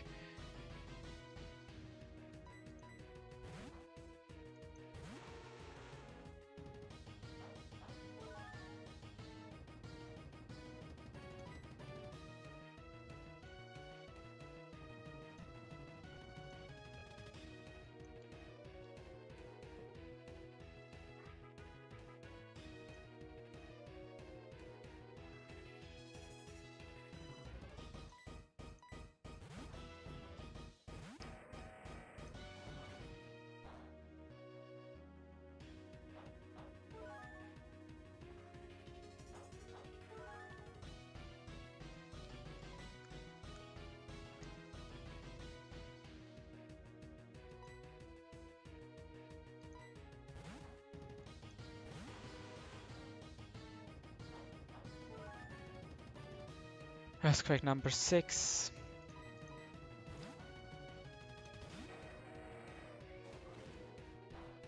Double edge number 8.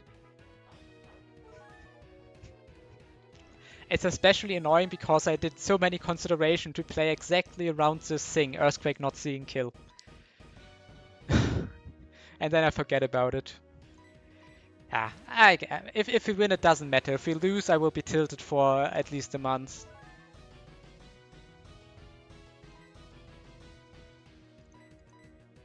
It's Earthquake 7, double edge 9.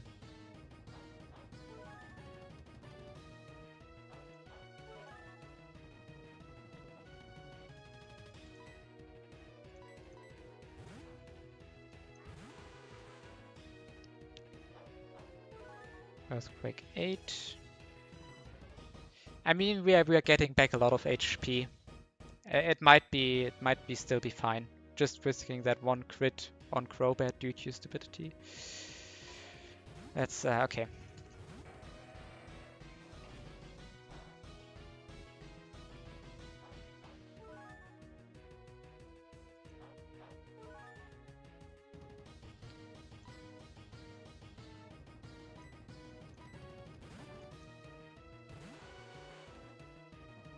Earthquake number 9.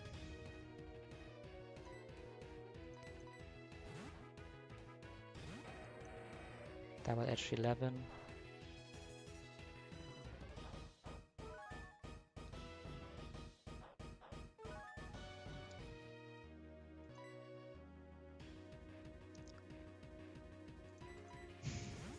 Earthquake number 10. This is all the recovery we get. It's out of Earthquake. It will be double edge number 12 here.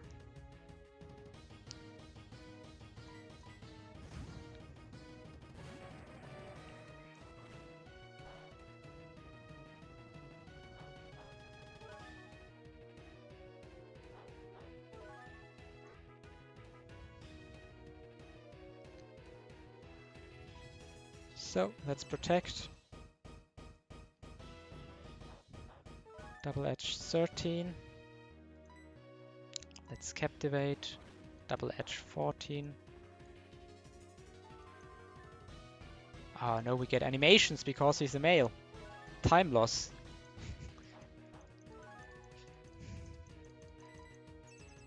Double edge 15? No, it's shadow punching. It was just...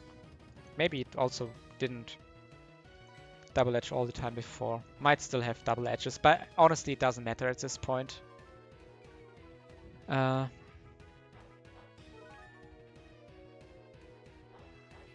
We can miscount by a bit. Because after I made the line riskless, I made sure to also make it as idiot-proof as possible.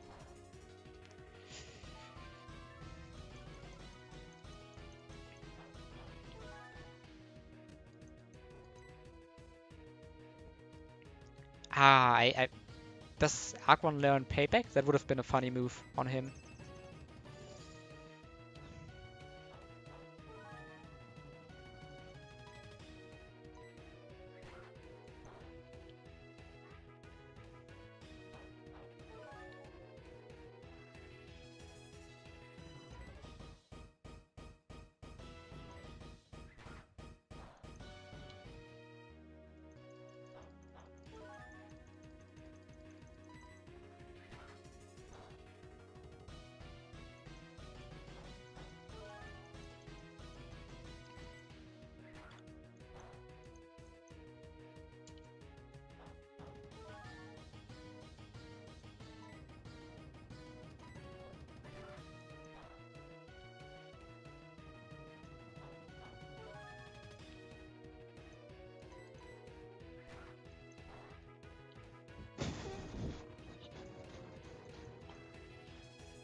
Okay.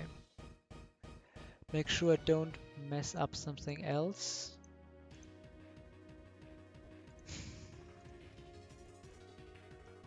Wait. Yeah, I knew why.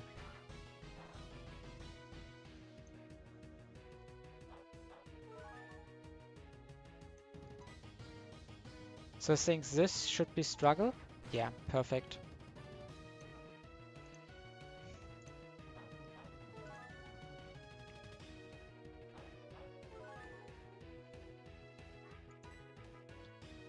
We switch into slow bro.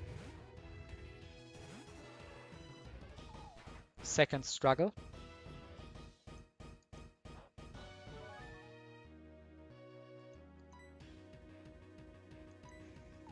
Third struggle.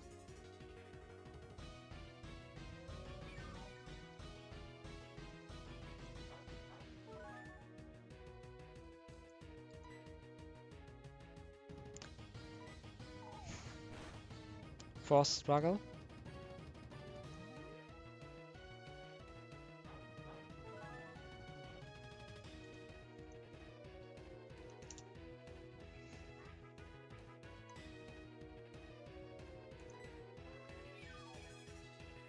Final struggle.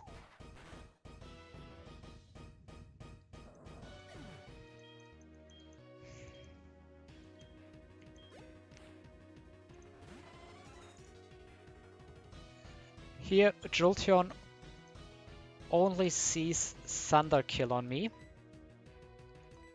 So I switch into Marowak.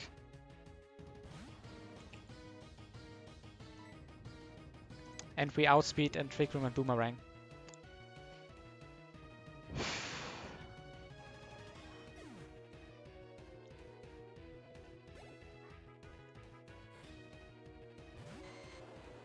Okay. We reached the difficult part. Our Crobat is level 70 and on 179 HP.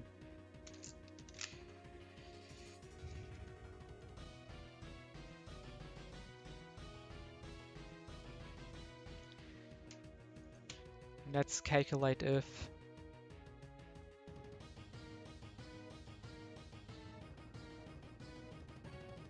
I think it's still fine.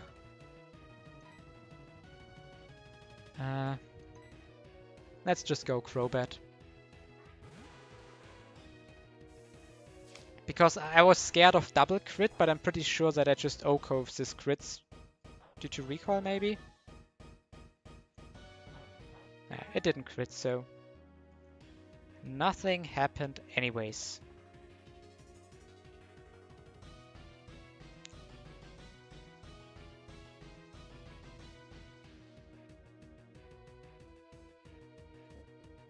Yeah, fly.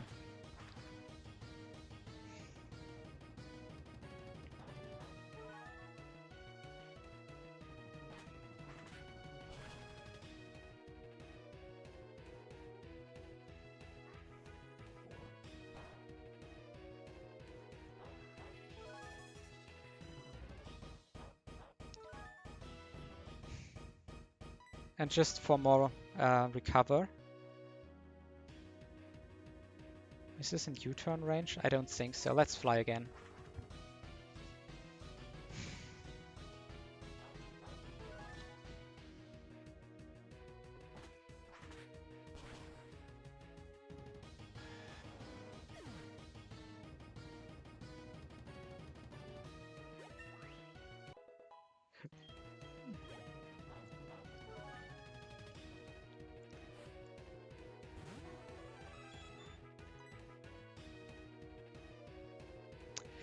And now that's the problem, because I talked with Joey earlier in before I really started doing the in-deep calculation, and he told me to stall Slaking, bait Venusaur, then bait Jolteon by beating Venusaur with Crobat, and then you can set up Trick Room on Jolteon with Marowak, and you can chain 3. But basically, obviously, besides misclicks, this was riskless, and setting up Trick Room on Jolteon isn't riskless, so I found a different line. The problem is, nothing outspeeds this Mewtwo besides Shadow Sneak. So...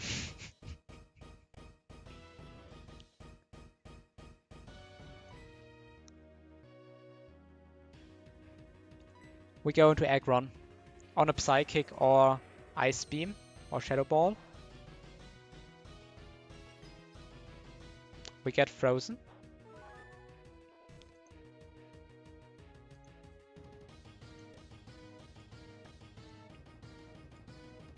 And it's the first recoil. And we have enough Pokemon to sack. Basically we can Crobat sack, Aggron sack, Mantine sack, make 40% of chip, and then my Marowak even kills, and we could even lose Marowak. But we put Bright Powder on Mantine. Because if Mantine is the GOAT, I believe he is, then he can 1v1 this, of course. Then he can just 1v1 this.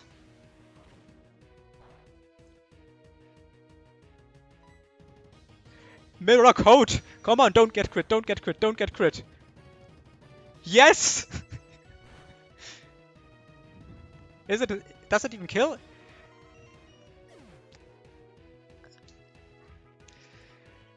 Ah, yes.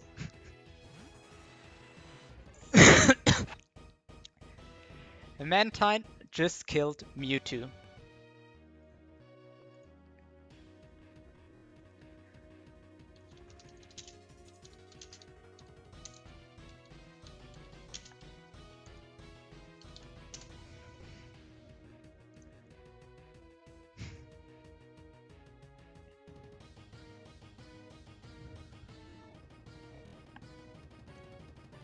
It's actually if you go GM, like my Mantine is not GMO.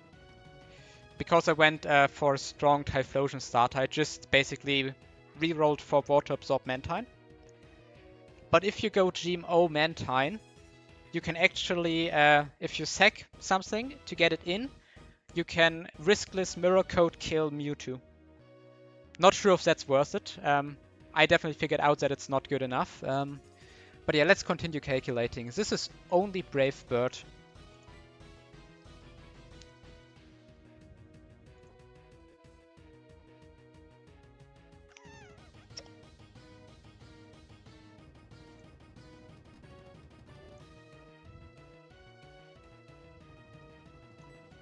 Let's switch into Aggron.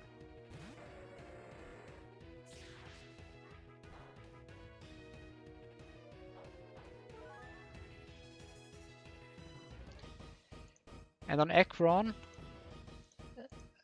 this sees Earthquake kill.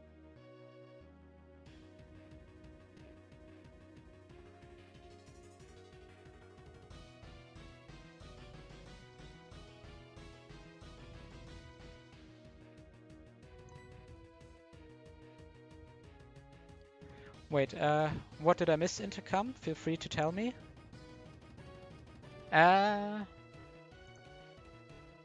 No, I think if you go GMO. Oh yeah, you're right. If maybe you need Quick Attack as well. Now that I think about it, maybe it's like Silk Scarf Quick Attack. No, you're right. You're right. You can only...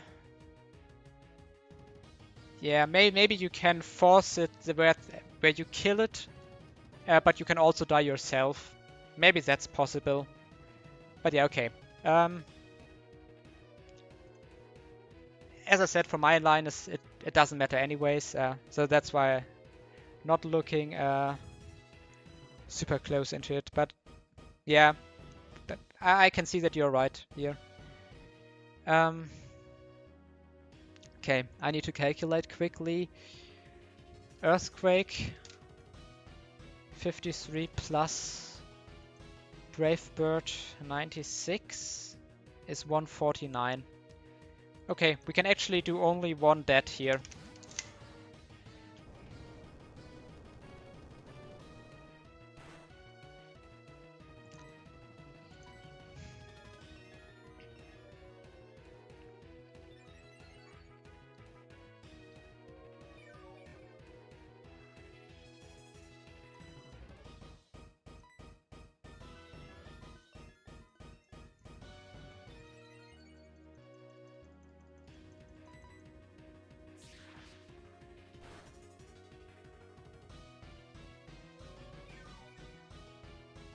And Brokey is a broken slow bro. Finish it.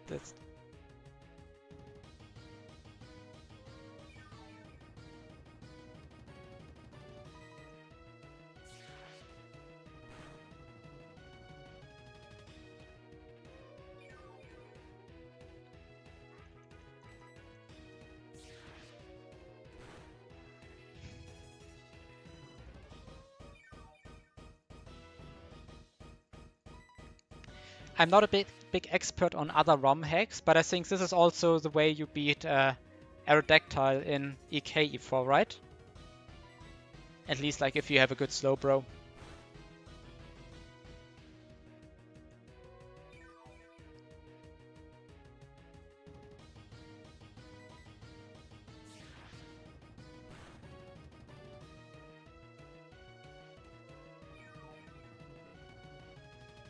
Yeah. And just because this mon is so annoying, let's see how it kills itself from recoil.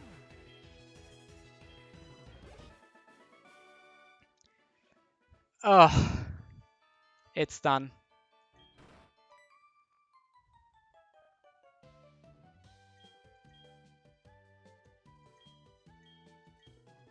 Okay, yes. Okay, so there's no recoil stuff. I could have also surfed here, but this Moltres was annoying.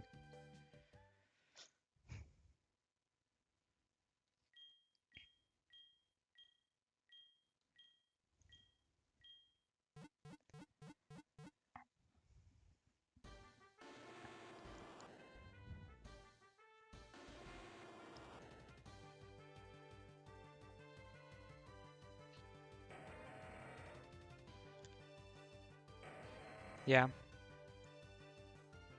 So this was riskless e4, but I will just say 31 degrees in my room led to me forgetting about that Aggron cannot protect early on in the Slaking stalling to still keep in Earthquake range. But I think that's... I'm not happy about the misplay, but we didn't get punished, and for me it's mostly about making a good line, and the line was definitely good enough. Sadly had to steal, especially Bruno, like Intercom, you're the GOAT for making that line.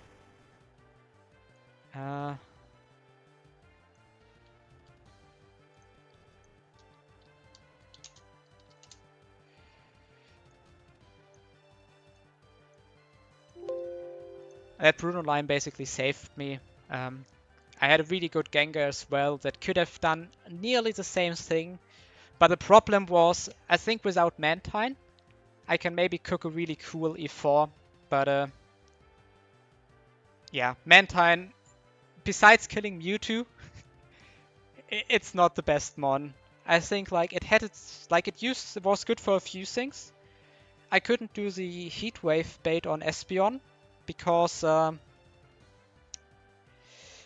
of my mon actually baits Heat Wave. So normally if you can't do that, the Typhlosion Blast is more difficult, and Mantine basically allowed me to still do the Typhlosion Blast by baiting Flamethrower from Typhlosion while also getting Chip on it, which is really, really powerful.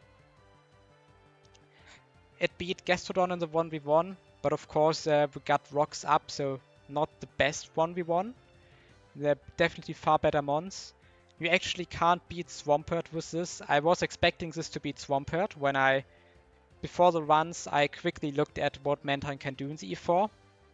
Turns out, like, it has a decent line against Swampert, but it's not riskless. And yeah, it's good for pivots against Gyarados. And of course, it's good for killing Mewtwo, as we all know now.